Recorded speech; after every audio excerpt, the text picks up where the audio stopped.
ಹೊಡೆದುಹಾಕಬೇಕು. ಕಾಶ್ಮೀರದಲ್ಲಿ ಉಗ್ರರ ಪೈಶಾಚಿಕ ಕೃತ್ಯ, ಉಗ್ರರ ದಾಳಿಯಲ್ಲಿ ಕನಿಷ್ಠ 5 ಬಲಿಯಾಗಿರುವಂತಹ ಅನುಮಾನ ಈಗ ಬರ್ತಾ ಇದೆ. 2 ಅಧಿಕೃತವಾಗಿ ಸಾವನ್ನಪ್ಪಿದ್ದಾರೆ ಅಂತ ಹೇಳಿ. ಸಾವಿನ ಸಂಖ್ಯೆಯಲ್ಲಿ ಮತ್ತಷ್ಟು ಹೆಚ್ಚು ಆಗುವ ಸಾಧ್ಯತೆ ಇದೆ, ಕಾರಣ ಗುಂಡಿನ ದಾಳಿಯನ್ನ ಮಾಡಿದ್ದಾರೆ.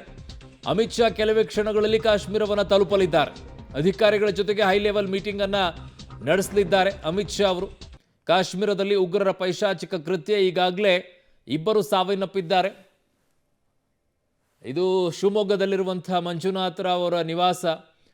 ಈಗಾಗಲೇ ಉಗ್ರರ ದಾಳಿಯಲ್ಲಿ ಓರ್ವ ಸಾವನ್ನಪ್ಪಿದ್ದಾರೆ. ಅದರಲ್ಲಿ ಕನ್ನಡಿಗ, ಶಿವಮೊಗ್ಗ ಮೂಲದವರು. ಅವರ ಪತ್ನಿ ಪಲ್ಲವಿ.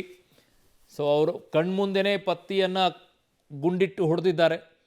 ಅವ್ರ ಕುಟುಂಬಸ್ಥರಿಗೆಲ್ಲ ಮಾಹಿತಿಯನ್ನು ಕೊಟ್ಟಿದ್ದಾರೆ, ಹಿಂಗಾಗ್ಬಿಟ್ಟಿದೆ ಅಂತೇಳಿ. ಪಾಪ ತುಂಬ ಸಂಕಟವನ್ನು ಪಡ್ತಾ ಇದ್ರು. ಶಿವಮೊಗ್ಗದ ನಿವಾಸದಿಂದ ದೃಶ್ಯಾವಳಿಗಳು ನಿಮಗೆ ತೋರಿಸ್ತಾ ಇದ್ದೀವಿ.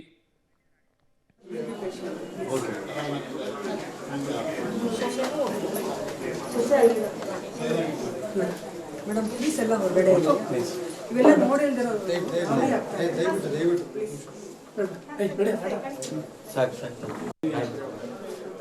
ಸೊ ಅದು ಪಲ್ಲವಿ ಅವರ ನಿವಾಸ. ಅಲ್ಲಿ ಹೋದಾಗ ಸಹಜವಾಗಿ ಅವ್ರಿಗೊಂದಿಷ್ಟು ಗಾಬರಿ ಆಗ್ಬಿಡುತ್ತೆ. ವಯಸ್ಸಾಗಿರುವಂಥವ್ರು ಇರ್ತಾರೆ, ಅದನ್ನೆಲ್ಲ ಸುದ್ದಿ ಕೇಳಿದಾಗ ತಡ್ಕೊಳ್ಳುವಂಥ ಶಕ್ತಿ ಇರೋದಿಲ್ಲ. ಹಾಗಾಗಿ ಅವರು ರಿಕ್ವೆಸ್ಟ್ ಮಾಡ್ಕೊಳ್ತಾ ಇದ್ದಾರೆ.